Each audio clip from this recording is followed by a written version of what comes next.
If you're managing WordPress sites for clients in healthcare, legal, or other regulated industries, AI tools might be creating compliance risks you don't even know about yet.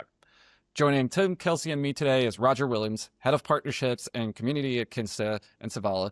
If you're not familiar with Roger, he's at the intersection of some of the most important conversations happening in WordPress right now, from managed hosting infrastructure at Kinsta to the evolving world of AI-built application and MCP connections at Sevalla.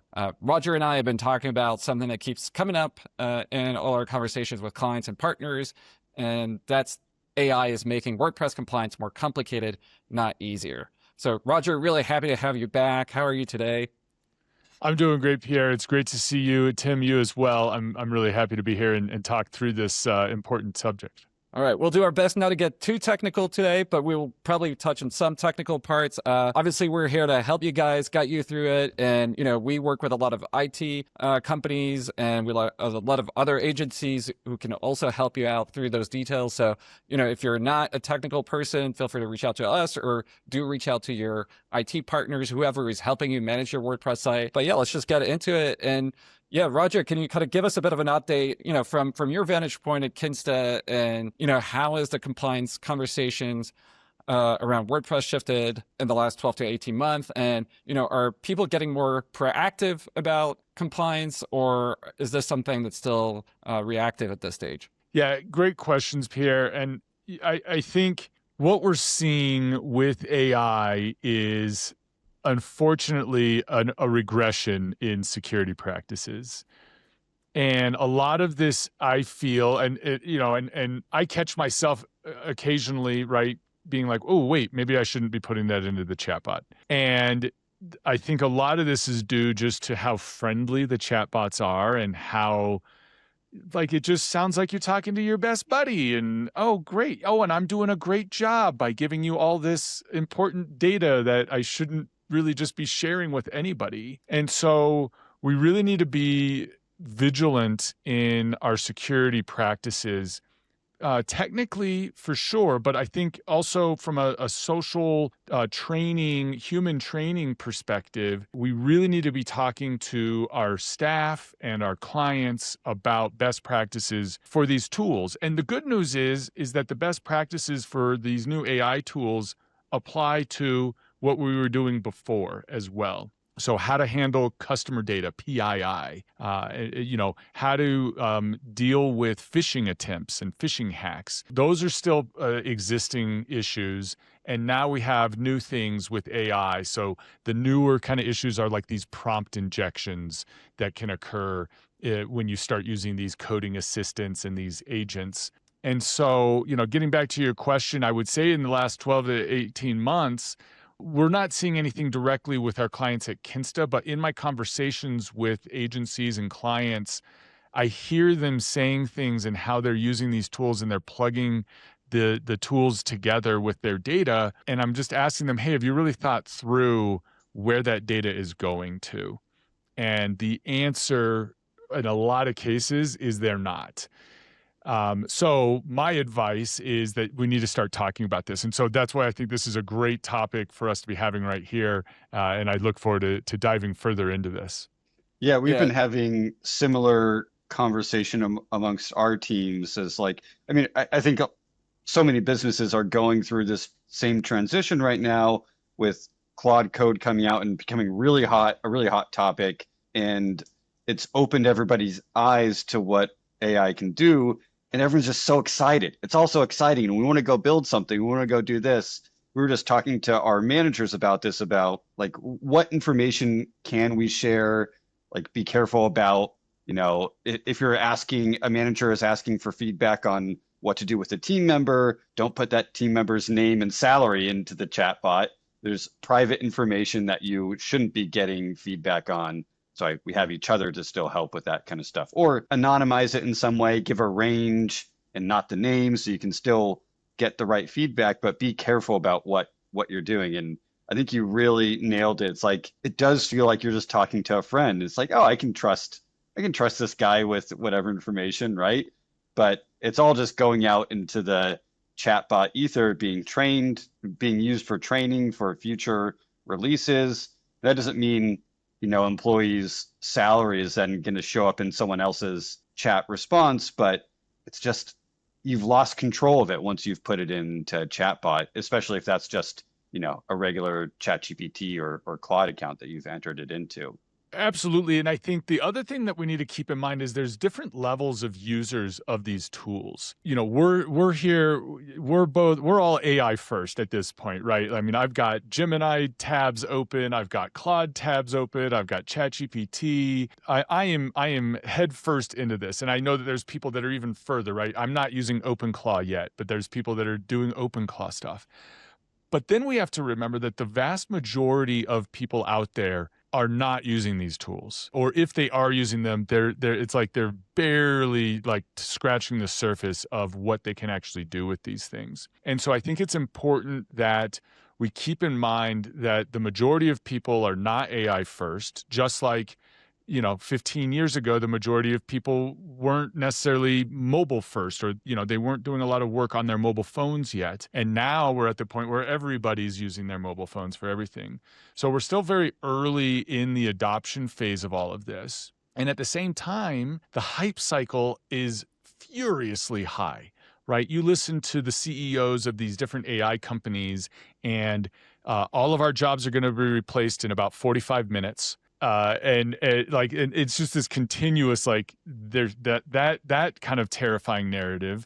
But then there's also this narrative of we can really improve how productive we are by using these tools.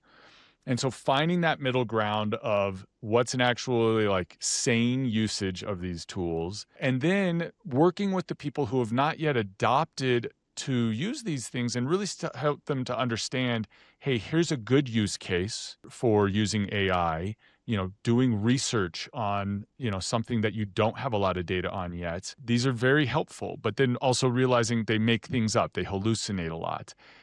So I think the important thing is having these discussions for sure.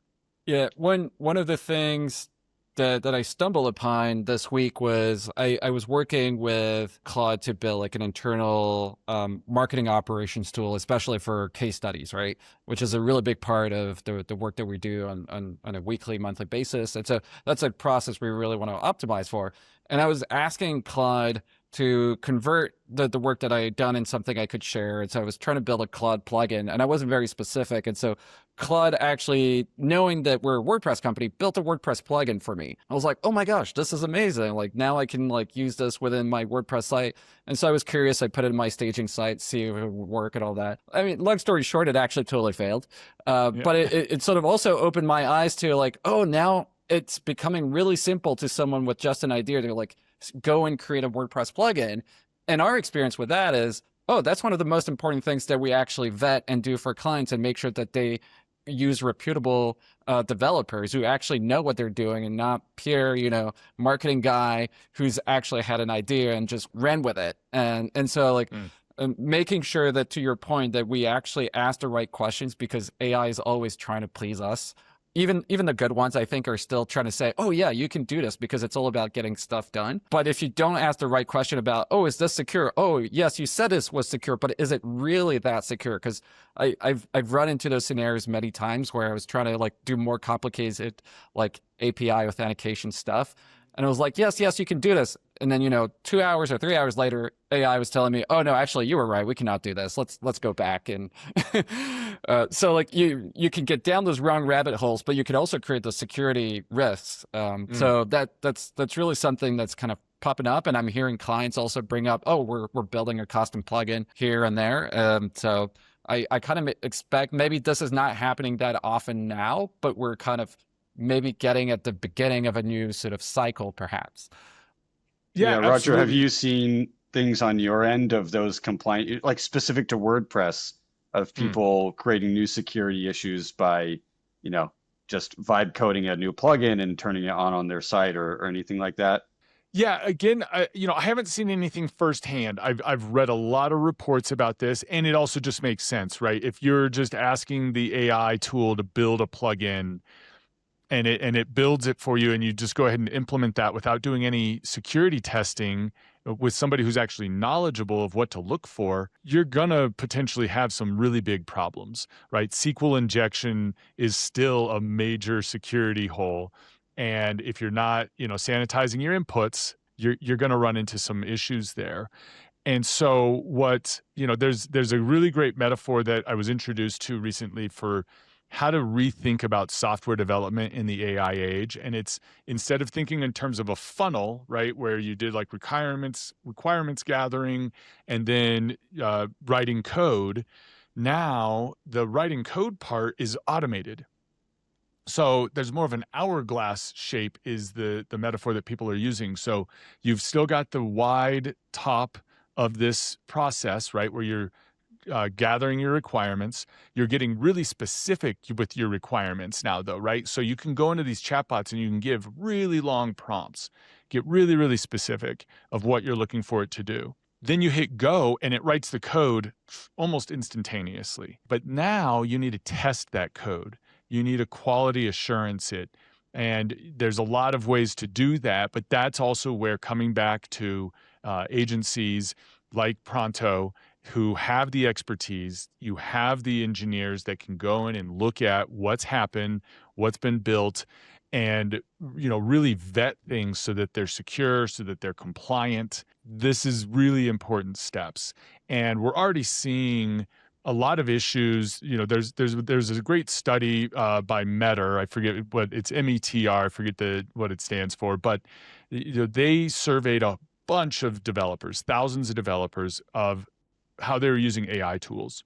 And at the start of the research, they kind of asked everybody, hey, how productive do you think the AI tools are making you feel? And across the board, it was about a 20% improvement of subjectively, right? This is what developers were thinking that it was improving for them. Then they the Metter study ran their analysis, and at the other end of it, they actually found that the developers were 19% slower than not using any AI tool at all, right? And so there's a few things to attribute to that, right? A, these tools are new, right? We need to refigure out our processes for utilizing them so that we do actually get more efficient. The second one is these hallucinations, right? The underlying fabric of how LLMs, large language models, are developed means there's going to be hallucinations, right? These are guessing machines. They're looking at the words that you've given it, and then they're guessing at what they should be putting out. So hallucinations are just going to be part of the problem. Even though they get minimalized, they're still going to be an issue. And so then coming up with a process to go back and check the output from these is, again, part of that process we need to have. So, we're seeing industry-wide that these tools have a lot of promise, but like with anything else, if they're not wielded correctly, they can end up wasting a lot of time. They can end up introducing security holes. We've already seen some major outages at companies like Amazon Web Services, which I'm sure most people have heard of. They've had major outages and they've attributed them to AI tools making an error, and the engineers that still have a job weren't able to catch it, and it caused a major problems. And so if that's happening at the level of an Amazon, it can happen at the level of anybody else. And so again, we need to go back to education and really talking through how we're utilizing these tools. What is the best practices? Should we always be using them? And then most importantly, there should always be a person in the middle who actually looks at the output before it goes into production. Yeah, I think you touched on something important there of like the expertise of, digital agencies and MSPs is still very much needed. And maybe not everybody has realized that yet, but they will realize it when they have big security issues or something goes really wrong.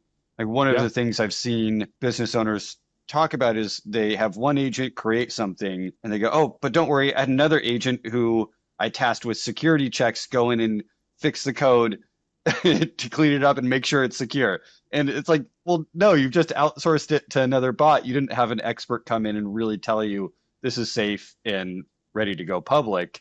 And I think that'll come back to bite a lot of people who not approaching this carefully and not seeking out the help that they need from experts to guide them through this and double check their work and make sure it actually is production ready and not just a nice little fluffy tool that you created to use internally or something like that. Yeah, absolutely. And I think a lot of this comes from the hype from the AI companies, right? They're telling executives, hey, you can get rid of all these employees and just replace them with the AI tool. And of course, that's going to benefit the AI executives, right? They want to sell more AI. And I think it's really important that we realize that there's a sales pitch happening here. There's some real pie in the sky promises being made.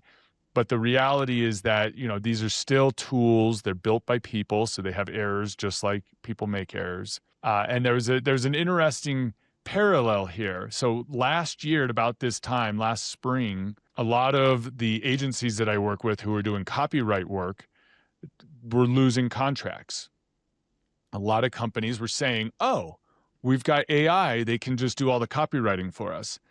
And then last fall, almost all of their contracts came back because the companies realized, oh, wait, there's a lot more to copywriting than just creating words, right? You've got to make words that make sense. You've got to, make it so that it's readable and it fits your strategy. So there's a lot more to all of this than just having code generated, right? And I think the software developers who've been around for a while are kind of sitting back a little bit and watching all of this happen and just kind of biding their time and waiting for companies to realize, oh, when the AI creates all this code for me, I need to now maintain that code. And what does that mean from a security perspective, from a feature perspective, bug tracking? There's a lot that goes into all of this. So it's very interesting to see people's experiences come out. Right. Yeah. We've been talking about how we're going to go about implementing. We have so many ideas of things, mini apps that we could build that are very specific to our needs. But one of the things I've made clear to our team is that I don't want anybody, or I'm not expecting anybody to just go vibe code something in their own time. Like if we're going to get serious about it, we need to go hire a developer or use in-house resources and free them up somehow, and really have someone who's going to manage those for us, and not just be this thing that like, check out this cool thing I did, now everybody can go and use it. There has to be real resources put behind it still, if you want to use it the right way and go about it in a way that's safe and scalable and sustainable in the long run as well. Yeah, absolutely. And there's a concrete example I've got to share here. So Miriam Schwab from Elementor, she handles community for Elementor. She just kind of made some waves because she redesigned her personal site using Claude Code. And I was able to interview her recently and talk about all of this, like, wow, this is really cool. Tell me more about how you did it. And she explained that it was a couple of days of working with Claude to actually get like the initial kind of draft of the website created. And then she spent the next 2 weeks really refining it. And so I think that's an important takeaway is these tools do allow us to move faster in a lot of ways, right? I can generate a report now in minutes that used to take days if I would even get it done at all. Right. But I need to now sit down and read through that report and double check everything and make sure that it's correct. And the further I am from the subject matter, the more time I need to spend and double check exactly what it's given. If I know the subject inside and out, I can read through it pretty quickly and catch errors. But if it's something that's new to me, or like I'm not a developer, if it's code, I am not going to have a clue of what I'm looking at. Sure, I can run the code and maybe it works and executes without an error, but I have no idea from a security perspective or from a performance perspective any issues that I've now introduced to that because I'm not a developer. I'm not familiar with creating performant and secure code.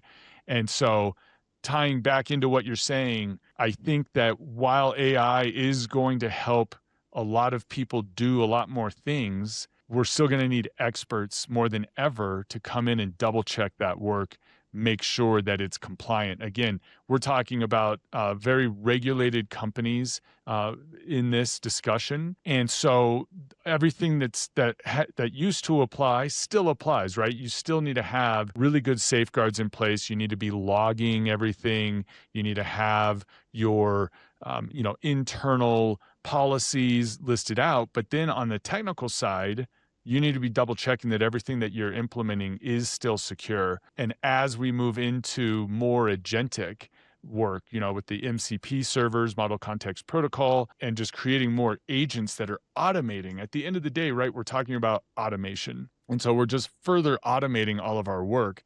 I know personally in the past when I've automated stuff, if there's one little thing that's wrong, right, you're doing like an email blast and you miss one little thing in the template, you've now just compounded that to 10,000, 20,000 people that you've sent it out to. The same issue is going to happen with agentic AI, right? As soon as you put these things into production, the smallest error that they're producing is now going to be an exponential issue that you're going to be dealing with.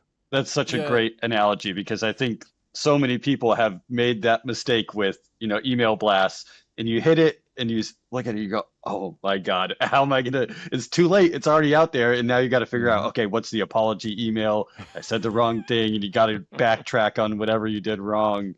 That's such a great analogy, because I've felt that pain firsthand before, and it's not fun.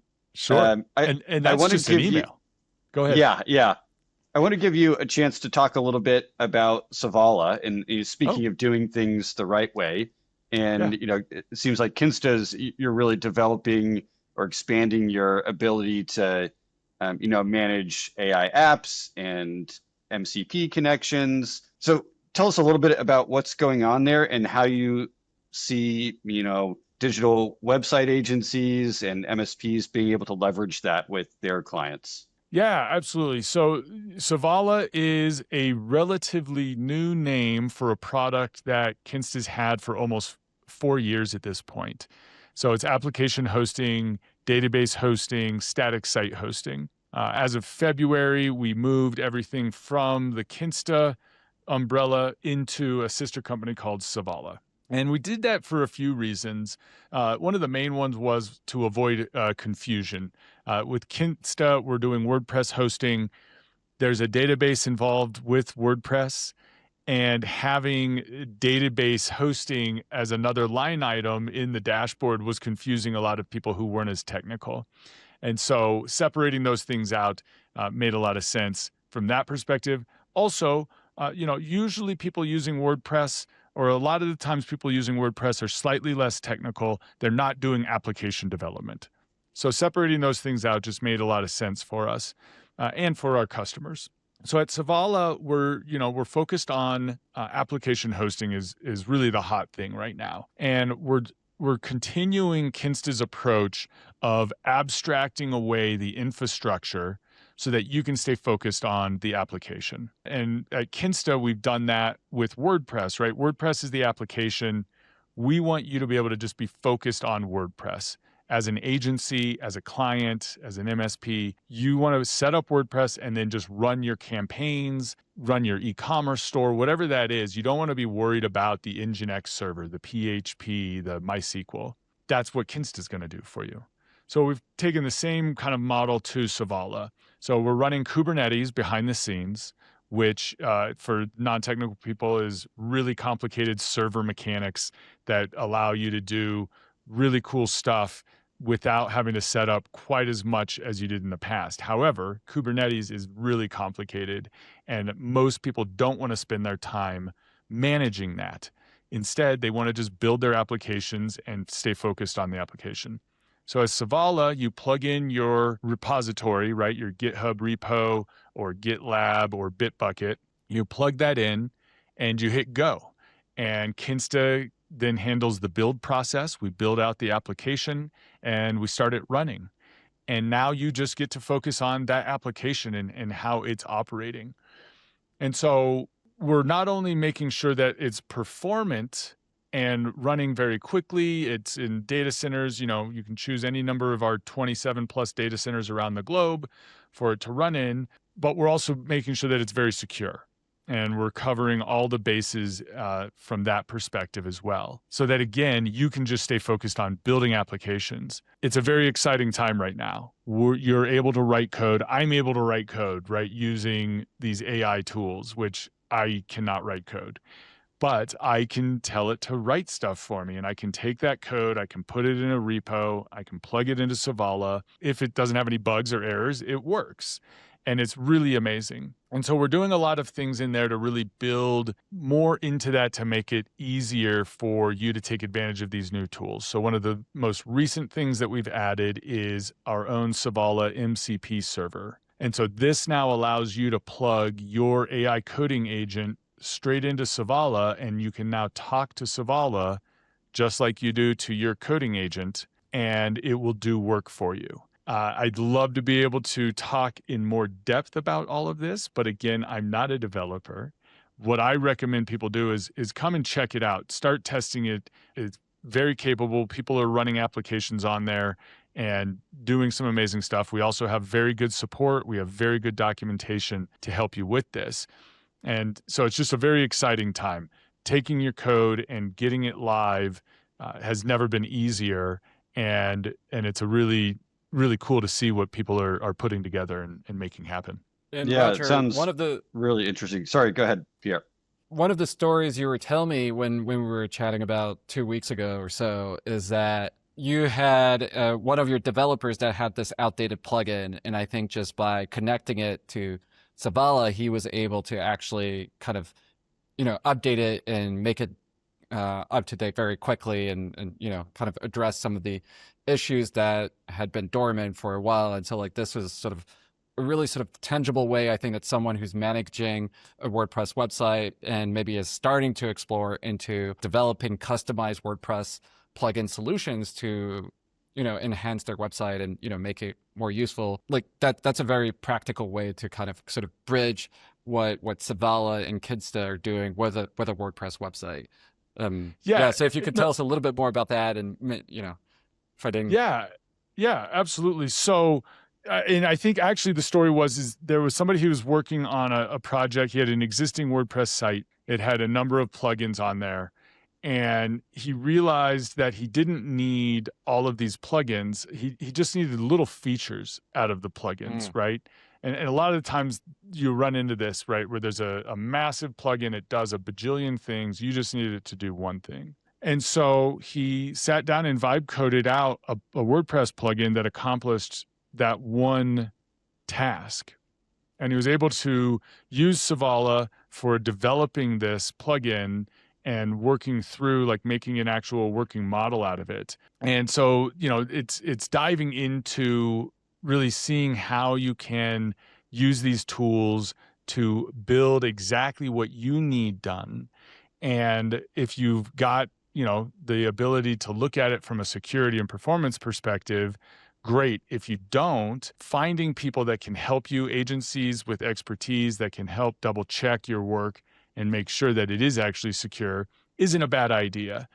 But if you're putting out an app that isn't necessarily mission critical, it's not going into a production live website, utilizing Sevalla to prototype and test out ideas is a great idea. We're seeing more and more people take advantage of it from that perspective. It's a pay-as-you-go solution.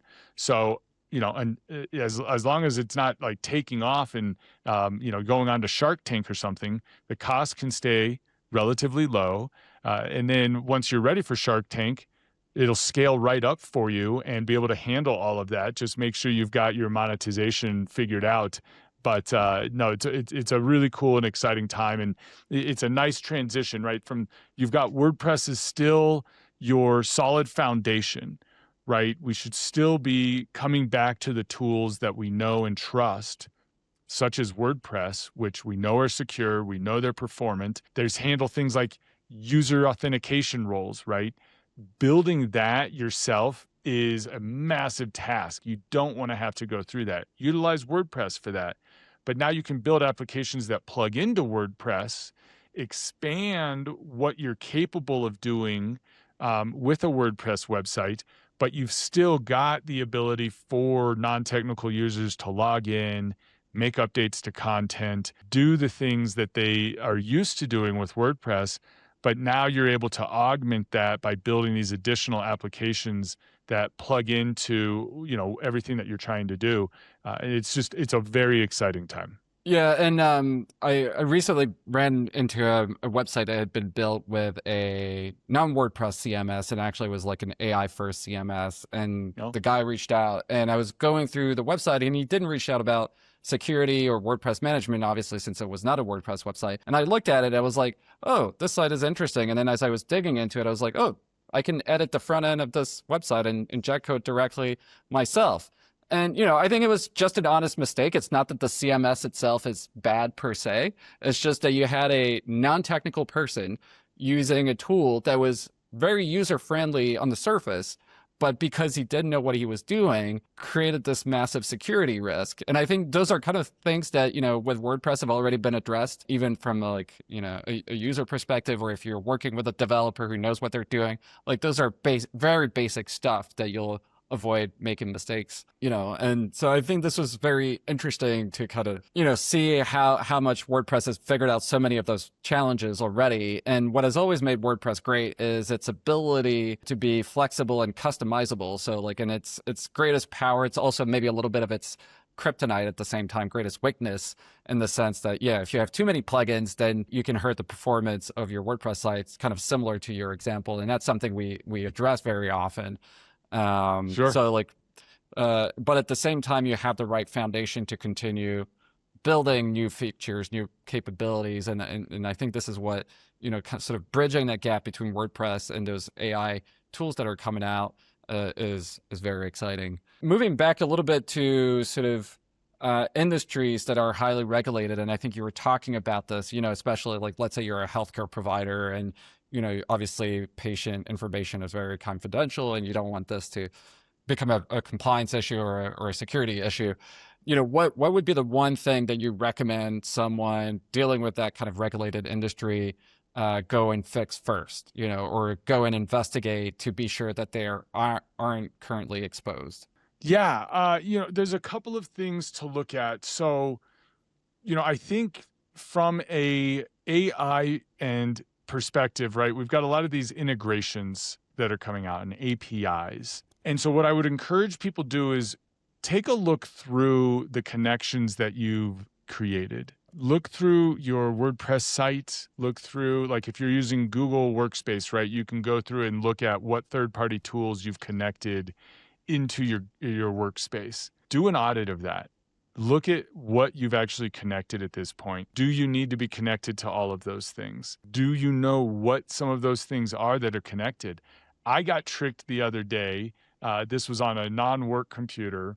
I was doing a search for Nano Banana, and somebody had an ad that said it was Nano Banana. And I went through and I connected my personal Google Workspace account to the site. And then I was in the site and I was starting to look at it. I was like, there's no way this is a Google product, right? It had like way too many animations happening in it. And so I quickly caught myself. I went back into my Google Workspace admin. I disconnected from the app. And I also sent a notice, you can file a complaint on an ad to Google. And I was like, hey, this is a, really tricky ad. They're definitely impersonating you guys, and that wasn't too bad, right? That was a connection, my Google Workspace connection. It got my name and my email. It didn't get, anything really sensitive. It didn't get access to my emails. But that was a great example of how easy it is to just quickly connect to something that you don't know what it is. And now it might be able to do stuff on your behalf that you're not totally aware of. So go through, audit the connections that you've set up, that you've made happen, and make sure that they all need to be done in there. I think also talking with your developers about what they've set up and how they're approaching all of these things and what are they using. If you're working with an agency, what tools are they using? what practice steps or what security practices are they putting in place, because they're going to be working with your data too. And so you want to be plugging all those holes and just double checking everything. And it might be something that you want to have in your contracts as well. Yeah, and I mean, I could totally relate to what you're saying in terms of asking your developers. Every time, I run into some roadblock, I could see how much more sophisticated our own developers are at tackling some of those like issues. And, their knowledge of AI is clearly above and beyond anyone who's in a more like business focused role. So, yeah. Definitely recommend that as well. Yeah, Rogers, thanks so much for sharing all those stories with us. That's all we had planned for today. So for anyone who wants to dig deeper, links to Kinsta and Sevalla will be below in the comments. And if compliance or security is something you're navigating for your clients, reach out to us at Pronto. It's exactly the kind of thing we help MSPs and other people managing WordPress websites with. So thanks so much for watching.